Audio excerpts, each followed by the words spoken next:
우리가 지난주뿐만 아니라 계속해서 이 왓 시리즈 말씀을 전하고 있죠. 무엇이냐? 은혜가 무엇이고 믿음이 무엇이고 오늘 말씀은 공동체가 무엇이냐? 이 공동체라고 하는 주제를 가지고 말씀을 나누려고 합니다.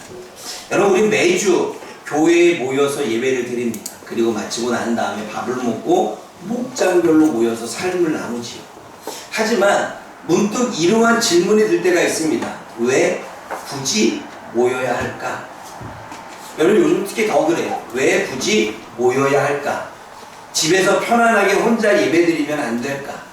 사람들과 만나고 사람들과 이렇게 부딪히고 사람들과 관계를 맺으면 오히려 상처를 받아 힘든데 그냥 적당한 거리를 두며 신앙생활하면 안 될까?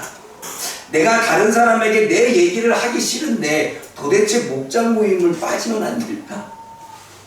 아니, 목장 모임 가서 할 얘기도 없는데 굳이 사람들 앞에서 이게 모여서 이야기를 나누어야 할까? 이런 생각으로 스스로 스트레스를 받는 성도들도 있죠. 여러분, 오늘 설교를 통해 공동체는 우리가 선택할 수 있는 게 아니라 옵션이 아니라 우리의 영혼을 살리기 위한 생존 필수 조건이자 하나님의 꿈이고 하나님의 계획임을 우리는 깨달아야 됩니다. 옵션이 아니라 선택이 아니라 우리가 살아가는 데 있어서 생존 전략이고 그리고 하나님은 그 공동체를 만들어가는 게 하나님의 꿈이며 하나님의 계획이라는 거예요. 여러분, 하나님의 꿈을 좀 이뤄내지 않겠습니까? 옵션이 아니라는 거예요. 선택할 수 없다는 거예요. 하나님의 계획과 꿈이 그 안에 있다는 것입니다. 그럼 여러분, 한번 좀 생각해 봐야 됩니다. 왜 우리는 혼자일 때 무너지게 될까요? 여러분, 오늘날의 사회를 초연결 사회라고 말합니다. 초연결 사회. 스마트폰 하나면 지구 반대편에 있는 사람과 얼굴을 보고 대화할 수 있습니다.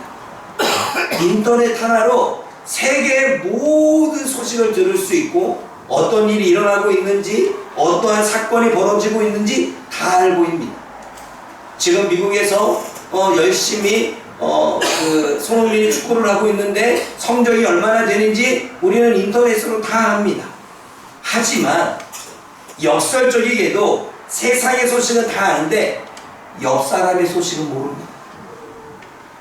세상에서 어떠한 일이 일어나는지도 알고 어떠한 사건이 벌어지는지도 아는데 내 옆에 가족에게, 내 옆에 친구들에게, 내 옆에 이웃들이 우리와 함께 믿음의 생활하고 있는 성도들에게 어떠한 일이 일어나는지는 모릅니다.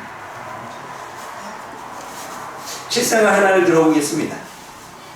여러분, 캠핑 가서 장작불을 피워보신 적이 있을 것입니다.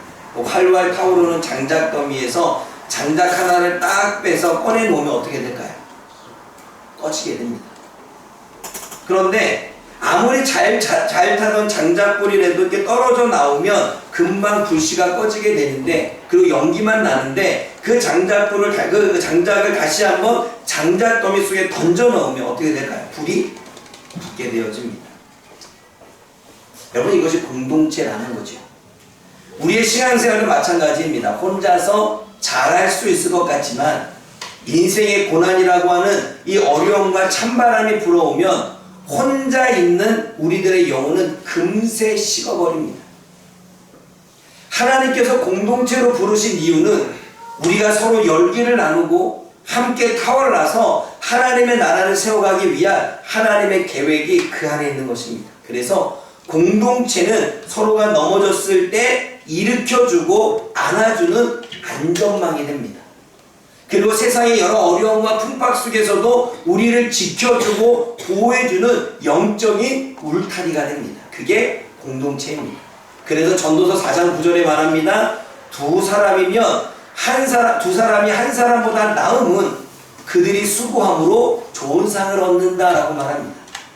4장 11절에는 두 사람이 함께 누우면 따뜻한데 한 사람이면 어떻게 따뜻하겠느냐라고 말합니다.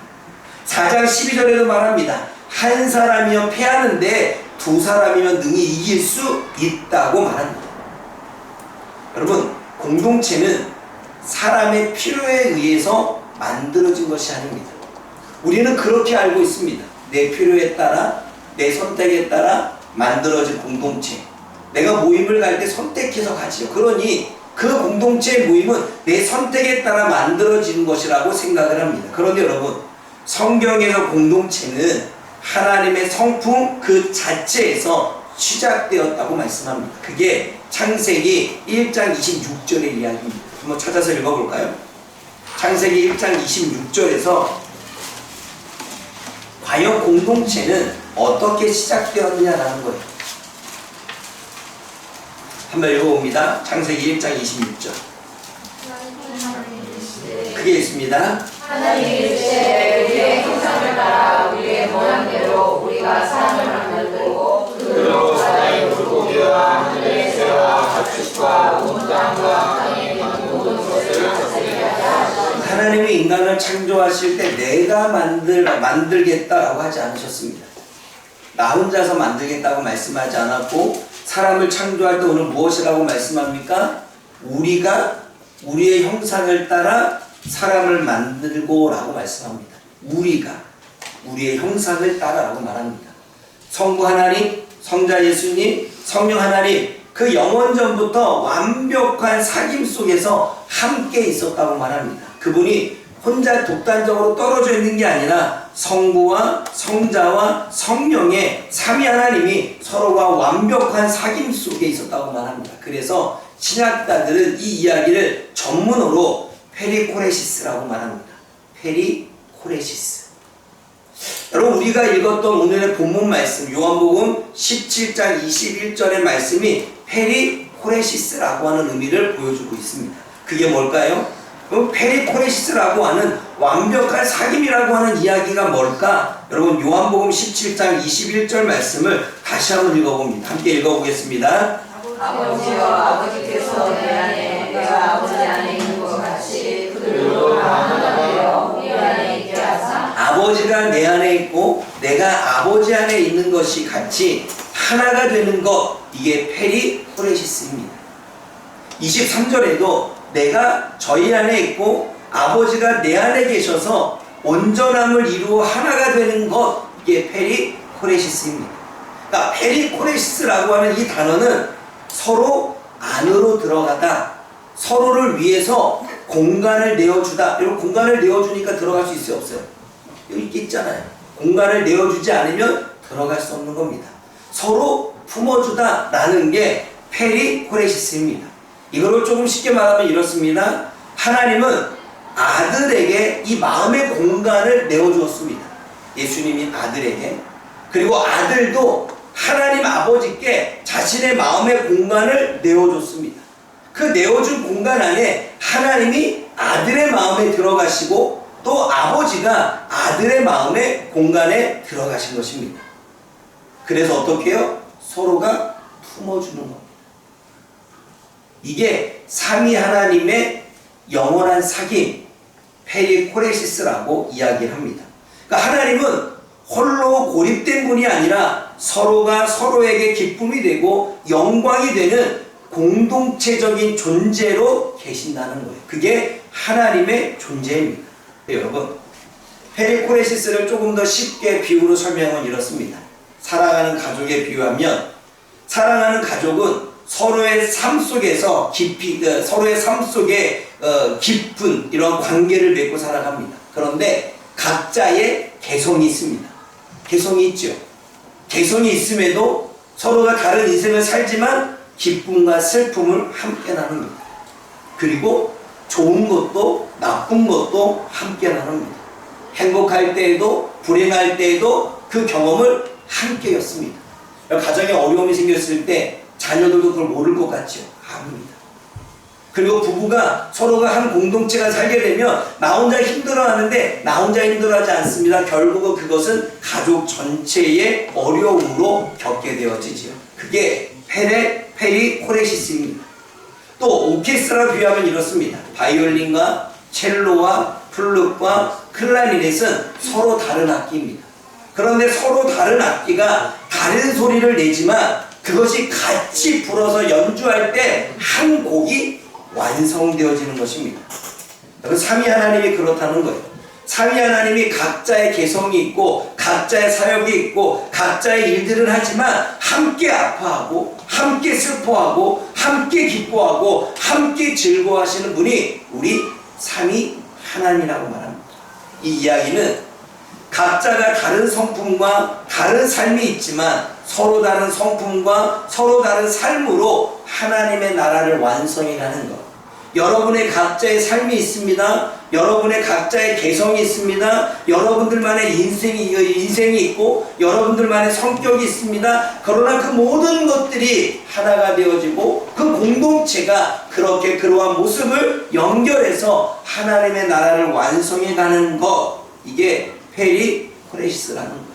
그래서 여러분, 창조할 때 하나님 혼자 창조했습니까? 삼위 하나님이 같이 했습니까? 저와 여러분들을 구원할 때 삼위 하나님이 같이 했습니까? 아니면 따로 하셨습니까? 오늘도 성령님이 저와 여러분들을 인도해 가시는데 성령님 혼자 인도해 가십니까? 삼위 하나님이 함께 하십니까? 함께 일하시고 함께 웃고 함께 기뻐하고 함께 그 일들을 이루어 가시는 것이 삼위 하나님 페리코레시스, 영원한 사귐, 영원한 관계임을 말씀하는 것입니다. 여러분, 하나님의 공동체를 강조하는 이유가 뭘까요? 성경 안에는 공동체를 너무나 강조합니다. 삼위 하나님이 공동체로 존재해서 그럴 수 있지만 삼위 하나님이 그렇게 강조하는 이유는 창세기 1장 26절의 말씀처럼 우리가 우리의 형상에 따라 사람을 만들었다라고 하는 그러한 공동체 안에서 하나님은 하나님을 드러내기를 원하고 공동체 안에서 하나님의 성품이 드러나기를 원하고 있습니다. 그리고 공동체를 통해서 하나님의 구원이 경험되어지고 공동체와 함께 하나님의 뜻과 계획을 만들어 가기를 원하신다는 거예요. 그래서 공동체를 강조하고 있습니다. 그럼 여러분, 이 공동체라고 하는 의미를 우리가 조금 더 깊게 살펴본다면 성경에서 이 공동체라고 하는 세 가지의 단어를 씁니다. 그 단어의 하나가 에다입니다. 따라해봅시다. 에다. 에다라고 하는 뜻은 증언하다 또는 증거하다 뜻입니다. 여러분, 단순히 사람들이 모여있는 집합체가 공동체가 아니라 이스라엘의 공동체가 존재하는 이유는 하나님을 증언하도록 하기 위해서 존재했다. 그냥 그들은 이스라엘 백성으로 존재한 게 아니라 왜 이스라엘 백성으로 존재했느냐? 하나님을 증언하고 하나님을 증거하기 위해서 존재했다는 것입니다. 하나님은 살아계신 분, 하나님은 우리들의 삶 가운데서 역사하시는 분, 하나님은 우리들과 함께 하시는 분, 우리에게 기적을 베풀어 주신 분, 우리에게 약속을 주시고 그 약속을 지켜주시는 분, 그 존재로서 우리에게 함께 계신다라고 하는 그 공동체가 이스라엘 백성을 통해서 드러나는 거죠. 그게 하나님이 이스라엘 백성들을 공동체로 세우신 이유입니다. 하나님의 일하심, 하나님의 구원하심, 하나님의 함께하심, 하나님의 도우심, 하나님의 살아계심을 증언하고 증거하는 것, 이게 공동체라는 거예요. 그게 에다입니다. 그럼 여러분, 교회는, 그리고 저와 여러분들은 하나님의 살아계심을 증거하고 증언해야 될 줄 믿습니다. 때로는 입으로, 때로는 삶으로. 여러분, 성도들은 하나님의 구원하심을 증거하고 증언해야 됩니다. 여러분, 구원을 받으면 기뻐요, 안 기뻐요? 그럼 저와 여러분들이 구원을 입었으면 내가 하나님의 구원을 입어서 기쁘고 행복해라고 하는 것 주변의 많은 사람들에게 보여줘야 되겠죠. 그게 증언하고 증거하는 것입니다. 근데 구원은 받았는데 우리들의 표정은 너무나 심각해요. 구원은 받았는데 내 삶의 문제들 때문에 내가 너무 얼굴에서 기쁨의 표현이 나타나지 않아. 그러면 거기서 우리는 하나님이 나를 구원해 주셨는지, 하나님이 나에게 은혜를 주셨는지를 세상 사람들은 알 길이 없죠. 여러분, 교회와 성도는 우리들의 표정과 우리들의 삶을 통해서 하나님을 증거하고 증언해야 됩니다. 하나님은 살아계시고, 하나님은 나에게 구원을 베풀어 주셨고, 하나님은 지금 내 안에 은혜를 주시고 계시고, 그 하나님 때문에 내가 기도의 응답을 받고 있고, 그 하나님이 지금 나를 위로하고 있고, 그 하나님이 지금 내가 함께해서 두렵지 않고 라고 하는 사실을 저와 여러분의 삶을 통해서 말을 통해서 증거하고 증언하는 것, 그게 공동체라는 거예요. 그러기 위해서 저와 여러분들을 부르셨다는 거예요. 그러기 위해서 저와 여러분들을 만나게 하셨다는 것입니다. 사랑하는 여러분, 그냥 공동체는 내가 좋아서 만나는 모임이 아니라 하나님을 드러내기 위한 그러한 모임으로 만들어진 게 공동체라는 사실을 저와 여러분들이 기억하기 원합니다. 두 번째는 또 다른 단어로는 칼입니다. 따라해볼까요? 칼. 칼이 아니라 칼. 시작. 네. 불러내어 소집하다입니다. 여러분, 우리는 취미가 같은 사람들이 모인 동호회가 아닙니다. 여기 취미 다 달라요. 저처럼 축구 좋아하시는 분, 중학생들밖에 없어요. 내려요. 여러분, 또 어떤 사람들은 음식 만드는 거 좋아해요. 음식 만드는 거 좋아하죠? 네. 저는 안 좋아해요, 음식 만드는 거. 어떤 사람은 청소하는 거 좋아합니다. 다 달라요. 그렇죠? 그럼 여기는 취미가 같아서 모인 이 동호회가 아니라는 거죠. 하나님의 나라와 목적을 위해 세상으로부터 특별히 차출된 부르심을 입은 하나님의 백성들의 모임이 바로 이 모임입니다. 누가 소집했어요? 하나님이 소집했습니다. 누가 모이겠습니까? 장군이 군대에 전쟁을 나가기 위해서 모집한 것과 같다는 것입니다. 다시 말해 하나님의 목적을 위해서 부르신 공동체가 이 교회 공동체라는 것입니다. 그럼 여러분, 이 교회 공동체는요, 우리가 좋아서 모인 게 아닙니다. 마치 그런 것 같아요. 그런데 우리가 좋아서 모인 게 아니라 주님이 부르신 것입니다. 우리가 원해서 이 교회에 온 게 아닙니다. 하나님의 뜻이 있어 저와 여러분들을 이 교회로 부르신 것입니다. 교회는, 성도는 친교만을 위한 단체가 아닙니다. 하나님의 구원의 계획을 위한, 그 구원을 위해서 하나님이 친히 저와 여러분들을 선택해서 부르신 곳이 바로 이 교회라고 하는 것이지요. 그러므로 사랑하는 여러분, 저와 여러분들은 그냥 원해서, 마음에 들어서, 그리고 나랑 맞는 것 같아서, 취미가 같아서 모이는 동아리가 아니라 하나님의 선택받아 하나님의 뜻 가운데에서 차출된, 그리고 선택받은 하나님의 백성이라는 거예요. 그러니까 저와 여러분들이 지금 파주목양교회에 온 건 그냥 온 게 아니라 하나님이 파주목양교회를 통해서 하시고자 원하시는 목적을 이루기에 저와 여러분들을 부르셨다는 것입니다. 또 다른 의미의 공동체로 쓰이는 단어가 있습니다. 코인우니아. 많이 들어봤죠? 이 코인우니아는 친교나 교제를 말할 때 이야기합니다. 그런데 이 코인우니아는 단순한 친교와 교제를 말하지 않습니다. 이 코인우니아를 말할 때는 공동 참여와 공동 소유를 뜻합니다. 단순히 차 마시는 교제를 말하는 것이 아닙니다. 이 코인우니아는 예수 그리스도의 생명을 함께 소유한 운명 공동체를 말할 때 코인우니아라고 말합니다. 차 마시는 모임은 친교지요. 함께 우리가 게임을 하는 건 교제입니다. 그런데 거기서 끝나는 게 아니라 예수님의 피를 받은, 예수님의 피를 가진 사람들이 모인 운명 공동체, 이게 코인오니아라고 하는 단어입니다. 여러분, 사도행전 말씀을 보게 되면 사도행전 초대교회 때 모습이 어떠합니까? 우리 한번 읽어볼게요. 사도행전 2장을 찾아봅니다. 사도행전 2장 44절과 47절 말씀 읽어보겠습니다. 좀 긴데 함께 읽어볼게요. 사도행전 2장 44절에서 47절. 크게 한번 읽어볼까요? 시작. 믿는 사람들은 함께 있어 모든 것을 서로 공유하고 또 재산과 소유를 팔아 각 사람의 필요를 따라 나누시고 날마다 마음을 같이하여 성전에 모이기를 쓰고 집에서 떡을 떼며 기쁨과 순전한 마음으로 음식을 먹고 하나님을 찬미하며 또 백성에게 칭송을 받으니 주께서 구원받는 사람을 날마다 더하게 하십니다. 여러분, 이게 지금 사도행전의 초대교회 모습입니다. 이게 바로 코인오니아입니다. 뭐예요?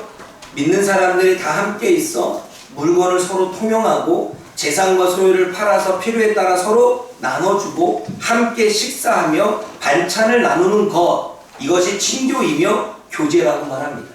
그러니까 초대교회는 재산도 나누고 눈물도 나누고 기쁨도 나누었습니다.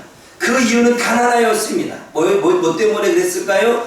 그들은 그리스도인의 생명을 함께 소유했기 때문에 함께 나누고 함께 울고 함께 웃고 함께 기뻐했다는 것입니다. 여러분, 우리는 지난주에 주일학생들을 위해서 바자회를 했습니다. 근데 바자회를 했는데 여러분 잘 한번 생각해 보십시오. 지난주에 주일학교 학생들을 위해 바자회를 했는데 각자 집에 있는 물건들 또는 새거 또는 내가 안 쓰는 거를 가지고 와서 다 내놓았습니다. 또 어떠한 사람은 자기 사비를 들여서 반찬을 만들어 오거나 또 빵을 만들어 왔습니다. 그리고 생각하고 고민해서 성도들에게 필요한 것이 뭐가 있을까라고 생각해서 가져오기도 하고 만들어서 내기도 했습니다. 그리고 각자 개인의 지갑을 열어서 필요한 것을 구입합니다. 필요하지 않는데도 주일학생들을 위해서 강매합니다. 그쵸? 지난주 그랬어요. 근데 여러분 그거 아십니까? 자기 지갑이 털리는데도 좋다고 웃어요.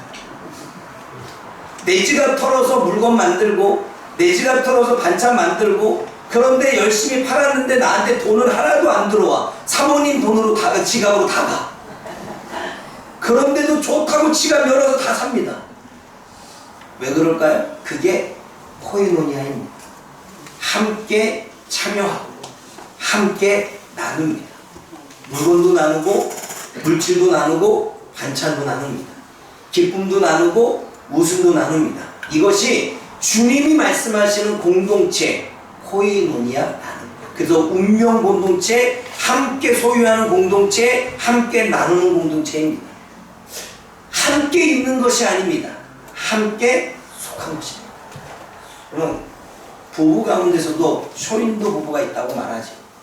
한 공간에 같이 있지만 대화도 안 해요. 한 공간에 같이 있지만 서로가 뭘 하는지도 모릅니다. 여러분, 같이 있는 게 아니라 속하는 것입니다. 마음의 공간을 비워두고 그리고 그 마음의 공간에 들어오도록 해주고 들어왔을 때 품어주는 것. 함께 있는 것이 아니라 함께 속하는 것. 이게 공동체입니다. 같은 공간을 사용하는 사람이 아니라 주님에게 같은 생명을 받은 생명 공동체로 살아가는 것. 그게 영적인 가족인 줄 믿습니다. 그래서 성경은 영적인 가족이 되라는 거예요. 말씀하고 있어요. 그래서 이 마음의 공간을 비워두고 그 마음의 공간을 받아들여서 함께 품고 함께 나누고 함께 기뻐하는 것. 이게 삼위일체의 공동체성이고 주님이 저와 여러분들에게 만들어가기를 원하시는 공동체의 모습입니다. 사랑하는 여러분, 우리가 왜 하나 되어야 될까요?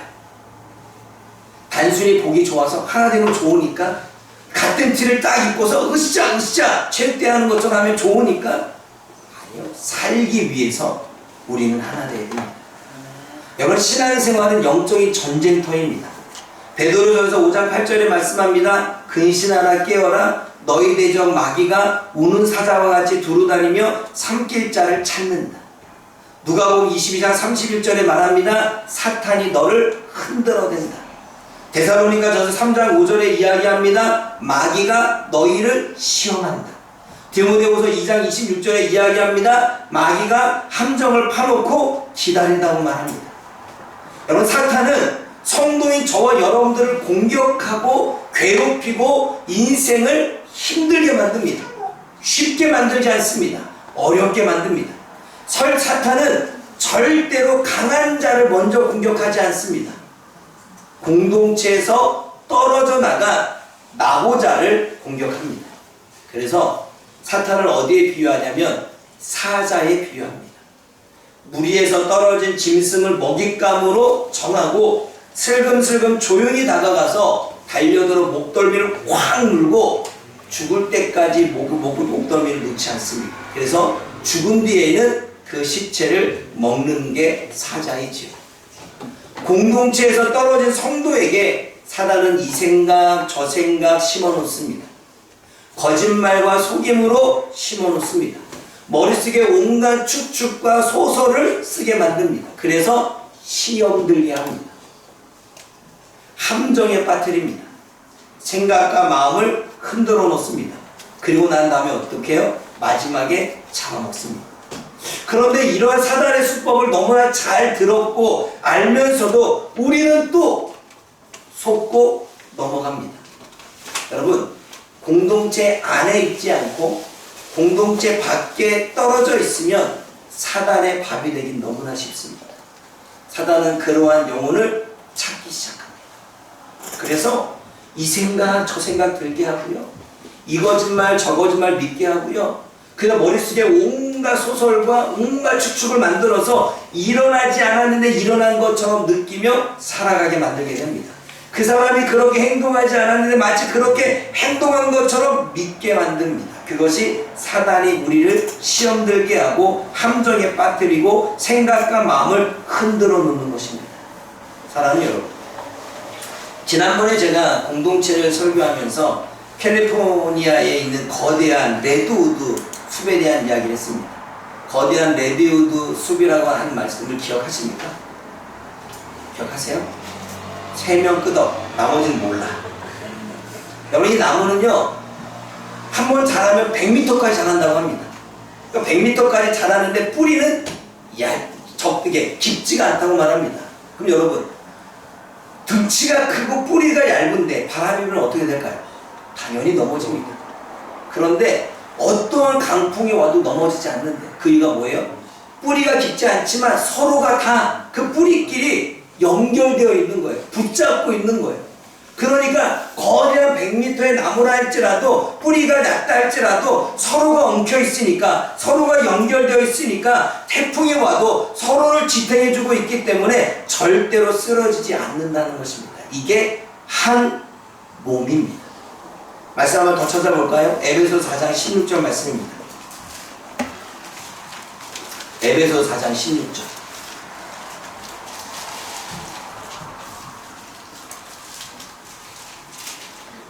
함께 읽어봅니다. 그래서 몸이 각 바디를 통하여 도움을 받고 연결되고 결합되어 각 지체의 별대로 역사하여 그 몸을 자라게 하며 사랑 안에서 스스로 세우느냐. 뭐라고 말씀합니까? 서로 연결하고 결합되어 사랑 안에서 스스로 세운다. 세운다라고 하는 단어는 가정을 세운다, 집을 세운다라는 말입니다. 여러분, 가정과 집을 왜 세웁니까? 성도들이 사탄의 공격을 막기 위해 서로 연결되고 결합하여 하나님의 집을 세운다는 것을 의미합니다. 우리가 인생의 바람을 맞고 있을 때, 폭풍수 같은 곳에서 폭풍이 우리의 삶에 불어올 때 나를 지켜줄 든든한 집을 세워간다는 것입니다. 그래서 여러분, 서로 믿음의 성도들이 뿌리 깊게 연결되고 결합하여 사랑으로 묶여 있다면 인생에 어떠한 문제가 와도 넘어지지 않고 쓰러지지 않고 안전한 공간이 만들어진다는 거예요. 여러분, 인생에 풍파가 왔습니다. 공동체 밖에 있으면, 집이라고 하는 공동체 집이 만들어진 곳에 있지 않기 때문에 어려움이 오고 힘듦이 오면 이 안에서 혼자 싸워야 되니까 힘이 들고 외롭고 슬프고 지치고 넘어집니다. 그러나 공동체 안에, 그 집 울타리 안에 들어가면 함께 기도해주고 함께 울어주고 함께 위로해주고 함께 격려해주고 우리 아이들처럼 어때요? 함께 환영해주고 함께 축복해줍니다. 그 울타리가 어떻게? 우리가 살아갈 수 있는 힘을 지탱해줘요. 그러므로 우리는 집을 세워가는 게 공동체이고 그 집 안에 들어가는 게 공동체라는 것입니다. 그때 사단이 공격해도 넘어지지 않고 인생의 어려운 풍파가 와도 그 집이 보호하기 때문에 우리가 쓰러지지 않는다는 것입니다. 이게 성경에서 말하는 한 몸이요 하나입니다. 사랑하는 여러분, 로마 군대의 무적 전술이었던 테스투도라고 하는 전술을 아십니까? 저도 설교를 준비하면서 알았습니다. 그게 그건지는 몰랐습니다. 거북이 모양의 방어 진영을 얘기합니다. 전쟁을 치르는데 병사들이 이따만한 사람 몸만한 방패를 들고 있지요. 그래서 앞에 있는 사람들은 전면에 오는 사람들을 막기 위해서 어떻게 해요? 앞에다 방패를 세웁니다. 측면에 있는 사람들도 이렇게 원형으로 했기 때문에 측면에 방패를 세웁니다. 그리고 중앙에 있는 사람과 뒤에 있는 사람은 하늘 위로, 자기 머리 위로 방패를 듭니다. 그러면 이렇게 만들어지겠죠. 그래서 앞에서 이렇게 날아오는 모든 화살을 막아낼 수 있다고 말합니다. 그래서 죽지 않는다고 말합니다. 그래서 로마가 대승을 거둘 수 있었다라고 그렇게 역사는 이야기를 합니다. 어떻게 하면 수없이 날아오는 화살을 막고 죽지 않을 수 있었을까요? 그 방어진 때문에 그렇습니다. 한 명의 방패만으로는 화살을 막을 수 없습니다. 수십 개의 방패가 하나가 되니까 철옹성이 되어져서 죽지 않았다는 것입니다. 사랑하는 여러분, 우리가 서로의 허물을 덮어주고 사랑의 방패를 이어붙일 때 사단의 불화살은 결코 우리를 무너뜨릴 수 없다는 거예요. 누가 정면에서는 이게 방패를 들고 있고 측면에서는 누가 방패를 들고 있고 누군가는 위를 위해서 방패를 들고 있어 공동체가 함께 나아간다면 어떠한 어려움도 어떠한 사단의 공격도 뚫고서 승리할 수 있다는 것입니다. 공동체가 서로 개인의 약점을 보완해 줍니다. 서로의 빈틈을 메워줍니다. 우리에게 약점이 있고 단점이 있지만 그 약점과 단점을 담당해 줍니다. 그러니 어떠한 상황 속에서도 쉽게 사단에게나 환경에게 패하지 않는다는 것입니다. 사랑하는 여러분, 혼자는 쉽게 흔들립니다. 그러나 함께는 강해집니다. 혼자는 쉽게 지칩니다. 그러나 함께하면 오래 걸어갈 수 있습니다. 혼자는 두려움에 휩싸입니다. 그런데 함께하면 용기가 생기게 되어집니다. 혼자는 유혹이 약합니다. 그래서 혼자 있을 때 유혹이 오지요. 그러나 함께하면 그 유혹에서 서로를 지킬 수 있는 힘이 생기는 것입니다. 혼자 있으면 상처를 숨기게 됩니다. 그러나 공동체 안에서 함께 그 상처를 이야기하면 하나님의 치유를 경험하게 됩니다. 혼자 가면 방향을 잃게 됩니다.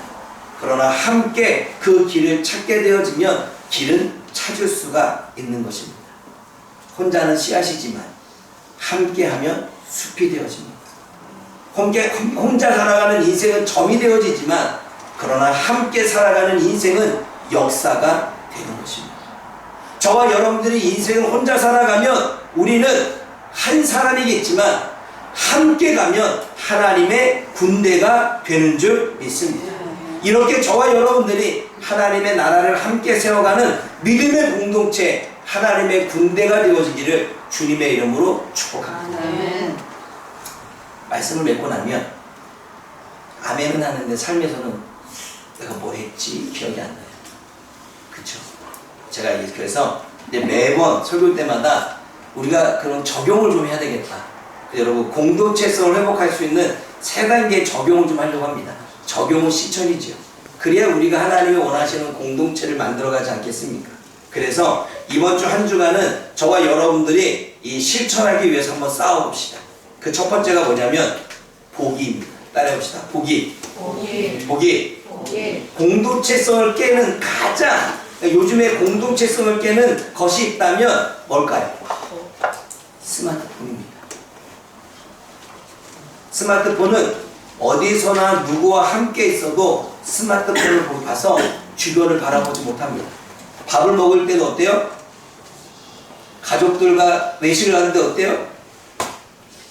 게임을 하고 있는데 어때요? 집안에 같이 있는데 어때요? 공동체성을 깨는 게 스마트폰입니다. 그래서 보기, 우리들의 시선을 스마트폰에서 떼서 주변을 보기를 원합니다. 그래서 이 스마트폰 안에 자기만의 공간에 갇혀 있는 게 아니라 그 곳 갇혀 있으면 주변을 볼 수도 없고 보이지도 않습니다. 그래서 시선을 좀 떼서 주변을 돌리기를 원합니다. 여러분 이제 옆 사람 좀 보십시오. 네, 이렇게 주변 한번 보세요 빨리. 눈 마주치세요 빨리. 네. 그래서 여러분 보십시오. 시선을 네, 저를 보세요. 시선을 이 스마트폰 장모님 보고 있어요. 스마트폰을 시선에서 떼서 남편을 바라보고 이 시선을 내 눈에서 떼어서 아내를 좀 바라보고, 자녀들은 이 시선을 좀 떼서 부모를 좀 바라보고, 시선을 좀 떼서 자녀를 좀 바라볼 수 있는, 그러면 어떨까요? 거기서부터 공동체가 시작되는 거예요.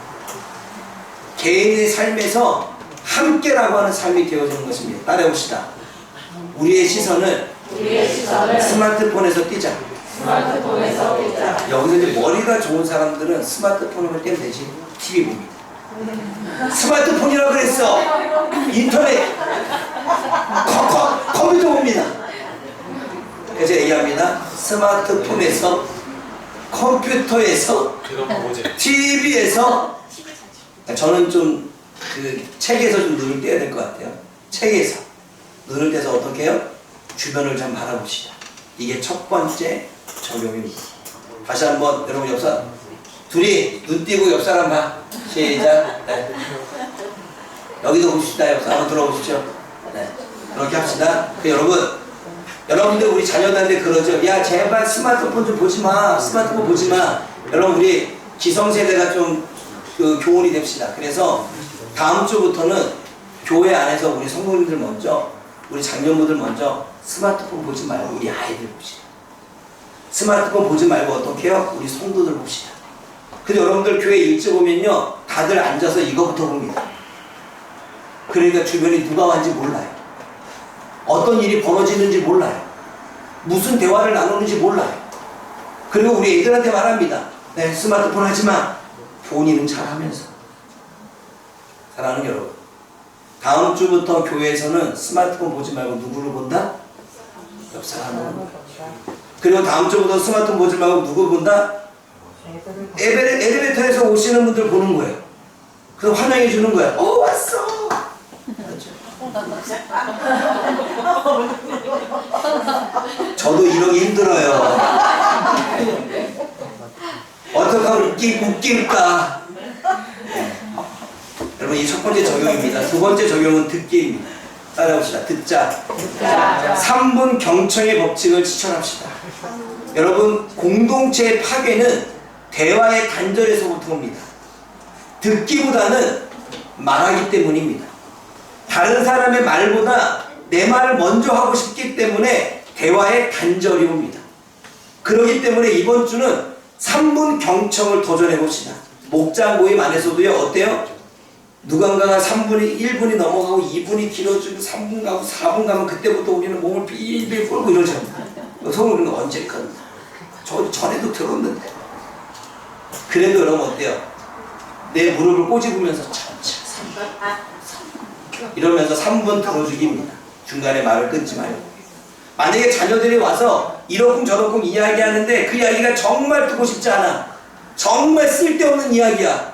저 나이에 저 이야기 쓸데없어. 그럼에도 불구하고 몇 분? 3분 들어주기. 여러분 저도 3분 들어주기가 안 돼요. 사모님이 얘기하게 되면 중간에 내 얘기가 먼저 나가요. 습관이에요. 다른 사람이 얘기하면 어때요? 3분 돼요? 안 돼요? 3분이 여러분 얼마 안 된 것 같죠? 3분 숨 참아봐요. 죽어요. 엄청 깁니다. 3분 동안 여러분 참아서 어떻게 해요? 들어주기. 아멘? 아멘. 3분 참아주기. 다음 주에 물어볼 거예요. 마지막 말하기입니다. 많이 하라는 이야기가 아니에요. 필요한 말을 하자는 거예요. 공감의 말을 하자는 겁니다. 우리 마음에 없는 말을 우리 너무나 많이 합니다. 남편들이요 내 마음은 안 그런데 마음에 없는 말을 합니다. 저 같은 경우도 그래요. 애들이 아빠 돈 좀 주세요 그러면 저보다 먹으러 나가면 야 너 얼마 전에 받아갔잖아. 그러면서 핸드폰을 켜고서 토스를 보내고 있습니다. 얼마 전에 하은이가 전화 와서 자기 야시장을 갔는데 첫눈이가 나쁜 놈이에요. 제가 뭐 다 사주겠다고 데리고 가더니 안 사준다고 전화해가지고 뭐 했다고. 그래가지고 나한테 5,000원을 달라고 아빠 5,000원을 좀 주세요. 그래서 내가 야 너 나한테 돈 필요 없다고 말했잖아. 그러면서 저는 토스를 켜고 있고 그 옆에 하민이가 하는 소리가 있습니다. 저러면서 보낼 거면서. 근데 여러분 이게 말은요 어때요? 마음에 없는 이야기잖아요. 우리는 마음에 없는 이야기가 많이 나갑니다. 그랬구나, 힘들었겠네, 그랬구나, 재밌었겠네, 알지만 입에 붙지 않았어요. 여러분 우리가 이걸 몰라서 안 하는 게 아니에요. 그쵸? 공감의 말을 몰라서 안 해요? 우리가 지식이 없어 안 해요? 입에 붙지 않은 거예요. 우리의 욕이 입에 붙었고요, 공부해 이게 입에 붙었고요, 너 잘해 이게 입에 붙었고요, 청소해 입에 붙었지요. 그러니까 입에 붙은 말이 나가는 거예요. 그러면 우리가 입에 붙지 않은 말을 좀 해야 되겠죠. 그래서 어떻게 뭐가 필요해요? 훈련이 필요해요. 여러분 제가 요즘에는 설교 원고를 씁니다. 전에는 원고 하나도 안 썼어요.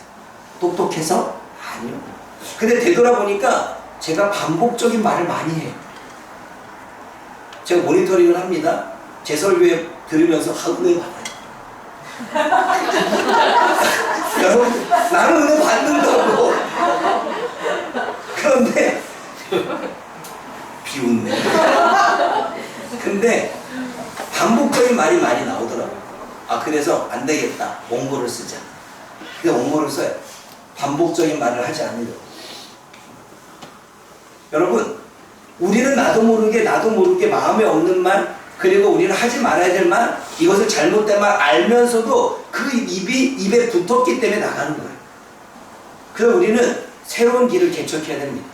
그래서 공감의 말을 훈련해야 돼요. 그럼 따라해 볼까요? 그랬구나 힘들었겠네. 시작. 그랬구나 힘들었겠네. 이게 말이 잘 안 나와요. 그렇죠? 그랬구나 재밌었겠네. 해볼게요. 사랑해. 미안해. 고마워. 잘했어. 어색하지요?